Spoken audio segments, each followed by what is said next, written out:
Earth Defence Force 5. Is it worth a buy? Let's read the words of the developer.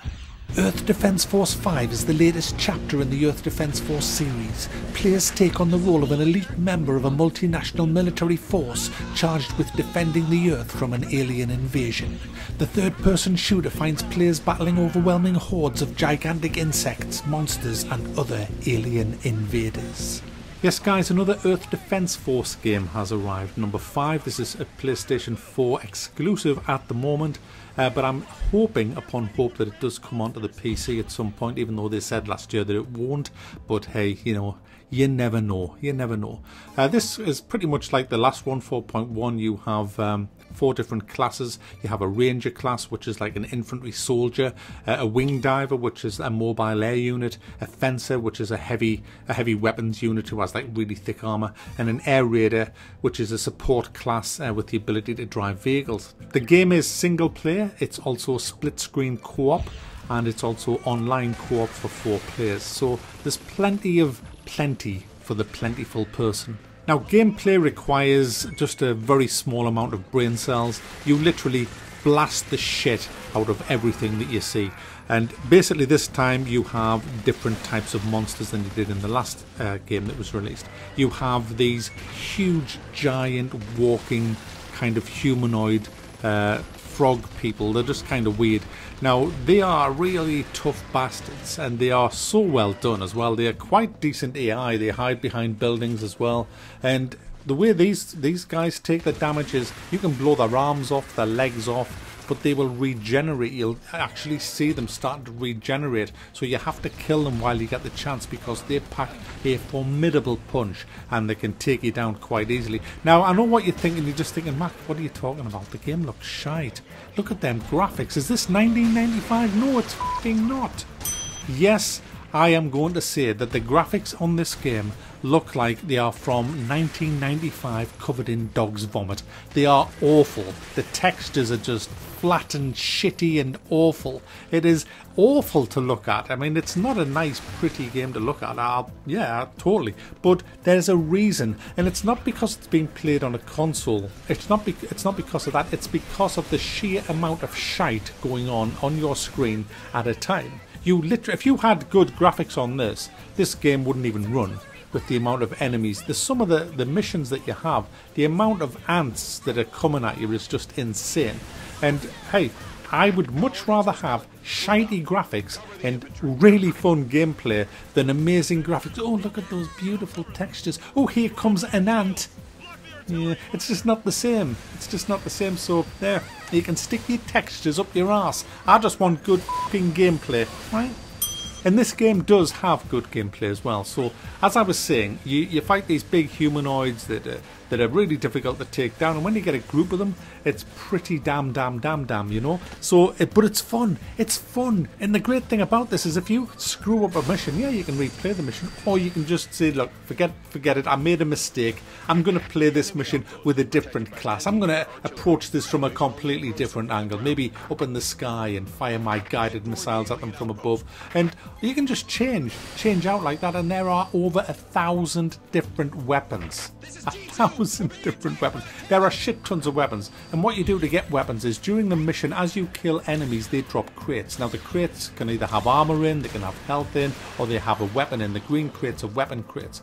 Every crate that you collect during your mission, at the end of the mission, you get an inventory of weapons that you've salvaged from the battleground. Some of them may be the same weapon that you've got, which will give you an upgrade. Some of them won't. Some of them will be completely new stuff that you've got. And it's great fun trying out new weapons. Some of them are awful.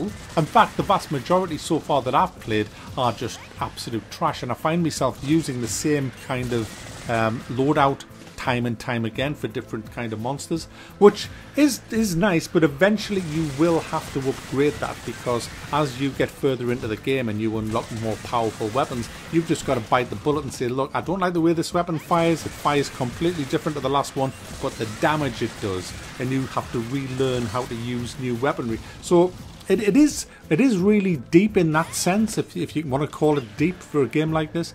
The sheer number of setups that you can run with your class, and bear in mind there's 4 classes, so that you get a shit ton of weapons for each class. This is not just a weapon pool shared between them all.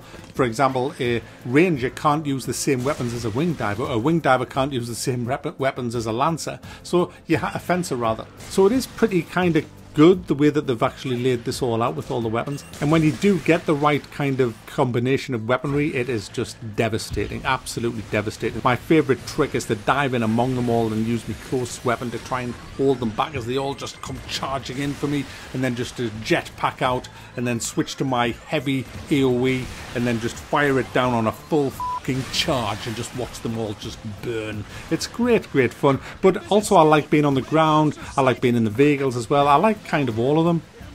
It's just really, it just depends what you want to do for each mission, I guess. My personal favourite is the wing diver. I just love the jetpacks. I just love just traversing around the map. I love going up high and then diving behind buildings and stuff like that. It is just great fun. The only downside to the actual wing diver is they are little girls. That's what they sound like anyway. In fact, when you start taking damage, it almost sounds like you're playing Battlefield 5. It's just have a listen.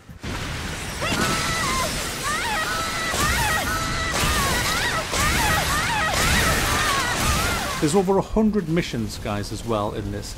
Now the missions can take anywhere from like what feels like about 5 minutes to some which I've been on that's took like 20-25 minutes to complete. And there's all different types of monsters to fight, and more as I'm getting through the game. I haven't finished the game yet, but as I'm getting through, I'm meeting some crazily weird things. There's a giant Godzilla that looks awesome as it stomps around the place. There's underground missions as well, where you go underground and you're fighting swarms and swarms of ants. And like I say, there's the big walkie guys. There's different types of ants. There's red ants. There's the silver ants. There's acid spitting ants, the ones that bite your head off. There's ones that tangle you in the web. A lot of these were in 4.1 and they have returned in 5. It's just mindless fun gameplay. Now in split screen, I've tried split screen for a few hours and it was fun, but it's just, you know, split screen is split screen at the end of the day. You don't get a great view of your own screen. I used to keep getting mixed up on which side is mine, and but it is fun. It is fun, but online play is going to be a way better. I haven't played online because I absolutely don't subscribe to. I don't play enough on consoles to justify subscribing to play the fee to play multiplayer, which is why I want it out on the PC, so I don't have to pay that ridiculous freaking rip-off money just to play games multiplayer on a freaking console. It's worth mentioning as well that the different classes that you have different health and armor, which is vital that you understand that when you're playing the game. Obviously the ones with the most power are they're like glass cannons. You know, they don't take a hell of a lot of a beating. There's also 5 different difficulty levels for this as well, so if you do get stuck on a mission, you can just wind it down to normal or easy and just get through it, get past it, because I haven't found that the difficulty just gets worse and worse as you go through the game. I found some more difficult than others, and then, you know, the difficulty ramps down again as you get further into the game. Then it ramps up again, then down. It's like a heart monitor, really. It's all over the bloody place, you know. So it's good that you can actually turn the difficulty down as you come to each actual mission if you get stuck on something.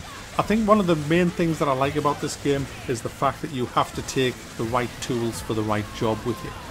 You can't just play the same class with the same weapons all the way through it. You have to. What I find that I'm doing is I'm going ahead and looking at what the mission is, working out what kind of monsters I'm probably going to be fighting, and then I'll choose, because I'm playing it mainly single player, then I'll choose what is the best assets to bring into that battle, and 9 times out of 10 I'm pretty much right, but then there are surprises in store that you just weren't calculating on happening. And the most important thing in any game, guys, is it fun?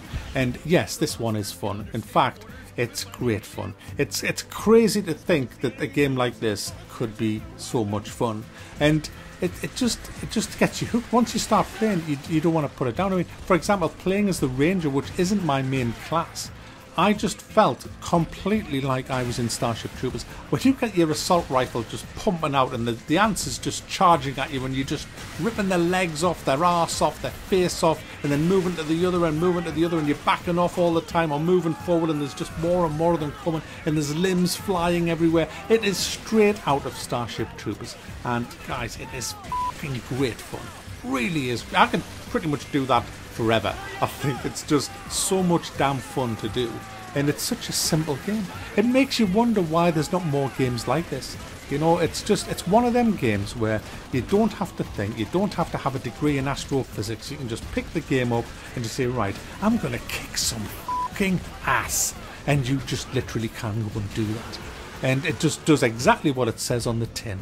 And for that reason, guys, I'm going to thumb this up. It is great fun. I hope it comes out on the PC. But if you like the look of this, you can pick up Earth Defense Force 4.1.